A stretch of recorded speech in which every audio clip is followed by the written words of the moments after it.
આપણે ઘણા બધા ઇન્વેસ્ટરોના મોઢેથી સાંભળ્યું હશે કે મ્યુચ્યુઅલ ફંડની અંદર મેં એસઆઈપી તો શરૂ કરી દીધેલી હતી, પરંતુ એની અંદર મને કંઈ વળતર મળ્યું નહીં. આજે આપણે એક પ્રૂફ સાથે એવા ફંડ વિશે ચર્ચા કરવાના છીએ કે જેની અંદર દર મહિને માત્ર 3,000 રૂપિયાનું ઇન્વેસ્ટમેન્ટ કરેલું હોય, તો આજની તારીખમાં એ ફંડની અંદર તમારું મ્યુચ્યુઅલ ફંડનું વેલ્યુએશન 6 કરોડ રૂપિયા કરતાં પણ વધારે જ બની ગયું છે. કયો ફંડ છે એ વિશે જો તમારે જાણવું હોય તો આ વિડીયોને છેલ્લે સુધી જોજો. આજના આ વિડીયોમાં હું તમને એકદમ સરળ ભાષામાં સમજાવવાનો પ્રયત્ન કરીશ, પરંતુ એ પહેલાં હું Darshan Sitapara, AMFI registered mutual fund distributor Care ફિનકોર્પની યુટ્યુબ ચેનલમાં આપનું હાર્દિક સ્વાગત કરું છું. રેગ્યુલર અપડેટ્સ મેળવવા માટે તમે અમારી ચેનલને સબસ્ક્રાઈબ કરી શકો છો, અને જો આ વિડીયો તમને પસંદ આવે તો તમે આને લાઈક પણ કરી શકો છો. અને જો તમારા મ્યુચ્યુઅલ ફંડને લગતા કોઈ પણ સવાલ હોય તો આ વિડીયોમાં અમને કોમેન્ટમાં જણાવી શકો છો. મ્યુચ્યુઅલ ફંડ એસઆઈપીમાં ઇન્વેસ્ટરોના રૂપિયા ન બનવાના ઘણા બધા કારણો હોઈ શકે છે. એમાંથી આજે આપણે મુખ્ય 3 કારણ વિશે ચર્ચા કરશું. સૌથી પહેલું કારણ છે એ ગોલ નક્કી કર્યા વગર ઇન્વેસ્ટમેન્ટ સ્ટાર્ટ કરી દેવું.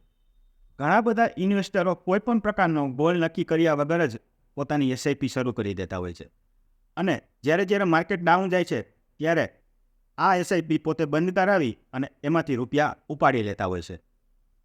હવે આપણા એક ગુજરાતીમાં ખૂબ જ સરસ કહેવત છે કે ઉતાવળે આંબા ન પાકે.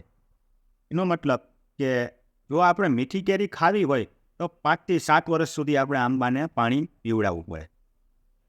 એવી જ રીતે મ્યુચ્યુઅલ ફંડની અંદર પણ જો તમારે સારું એવું વેલ્થ બનાવવું હોય તો એને ટાઈમ આપવો પડે, અને એક પર્ટિક્યુલર ગોલ નક્કી કરી અને ત્યારબાદ જ આપણે એસઆઈપી શરૂ કરવી જોઈએ.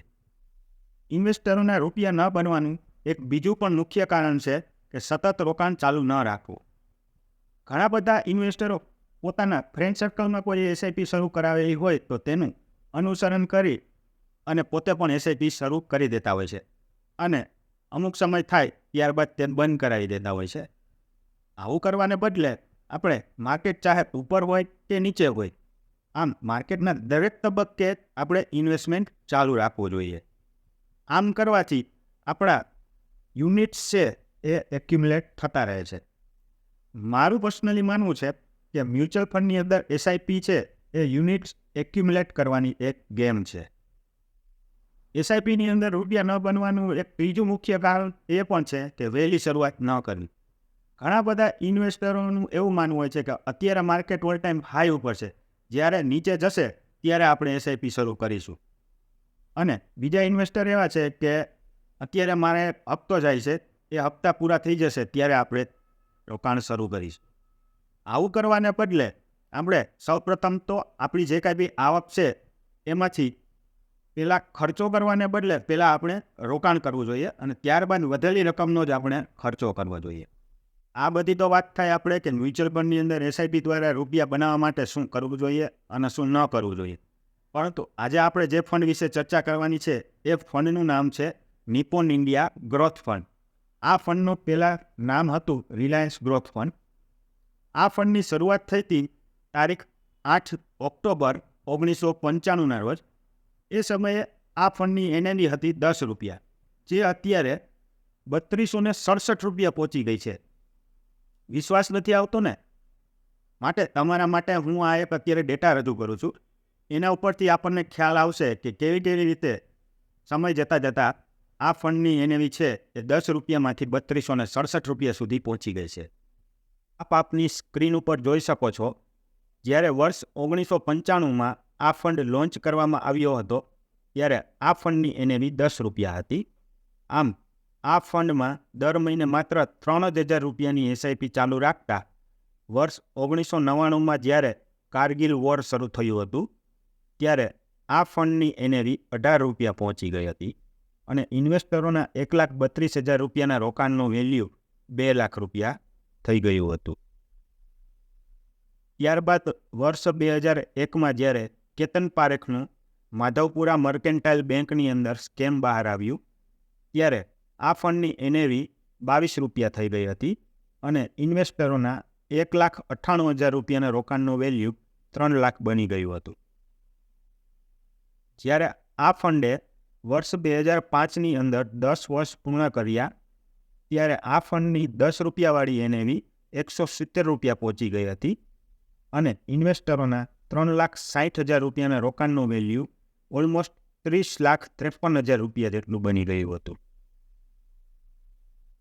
ત્યારબાદ વર્ષ 2008-9માં વિશ્વ આખામાં મંદીનો માહોલ છવાઈ ગયો હતો ત્યારે આ ફંડની એનએવી 183 રૂપિયા થઈ ગઈ હતી અને ઇન્વેસ્ટરોના 4,86,000 રૂપિયાના રોકાણનું વેલ્યુ પણ ઓલમોસ્ટ 34 લાખ રૂપિયા જેટલું બની ગયેલું હતું.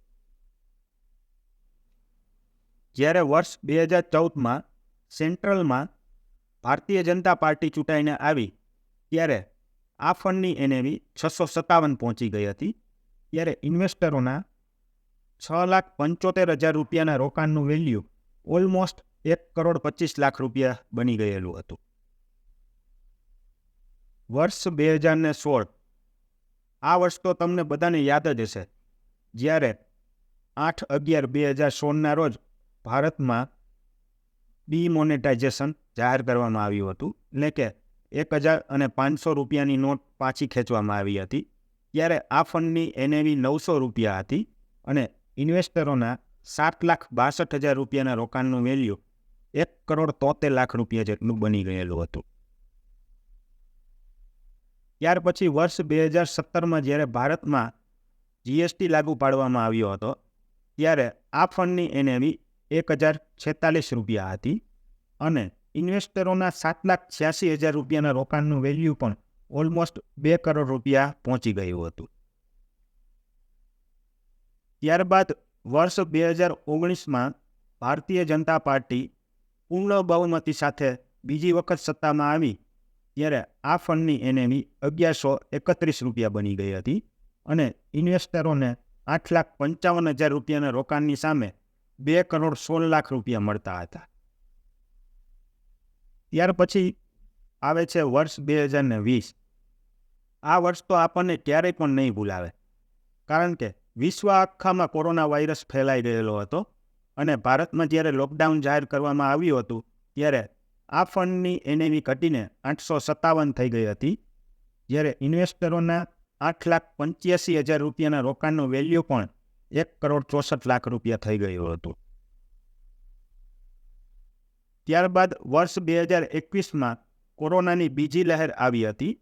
તેમ છતાં માર્કેટમાં ભય ફેલાવાને બદલે ખૂબ જ સારું એવું રિટર્ન આપીને આ ફંડની એનએવી એક જ વર્ષની અંદર ડબલ એટલે કે 1,600 રૂપિયા પહોંચી ગઈ હતી અને ઇન્વેસ્ટરોના 9,21,000 રૂપિયાના રોકાણનું વેલ્યુ પણ 3 કરોડ રૂપિયા પહોંચી ગયું હતું, જે દર્શાવે છે કે મંદીના સમયમાં પણ એસઆઈપીમાં રોકાણ કરતા રહેવું જોઈએ આપણે.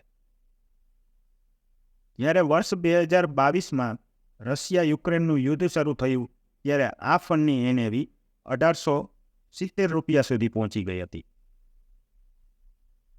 અને અત્યારે આપણે વર્ષ 2024માં છીએ ત્યારે માર્કેટે ઓલ ટાઈમ હાઈ કર્યા છે.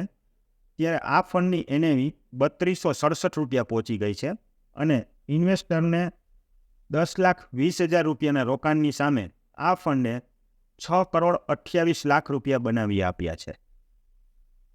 આમ સારા અને ખરાબ બંને દિવસો પસાર કરતાં કરતાં અત્યારે આ ફંડનું એયુએમ છે એ 23,500 કરોડ રૂપિયા સુધી પહોંચી ગયું છે અને આ ફંડે અત્યાર સુધીમાં 23% CAGR રિટર્ન આપેલું છે.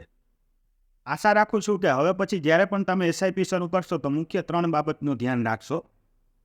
જો તમારે આ ફંડ વિશે વિસ્તૃતમાં માહિતી જોતી હોય તો નીચે ડિસ્ક્રિપ્શન બોક્સની અંદર એક લિંક આપેલી છે, ત્યાંથી તમને વિસ્તૃતમાં માહિતી મળી જશે. અને જો આ ફંડની અંદર તમારે એસઆઈપી શરૂ કરવી હોય તેની પણ લિંક આપેલી છે, ત્યાં ક્લિક કરતાં આપ આપની એસઆઈપી ઓનલાઈન શરૂ કરી શકો છો.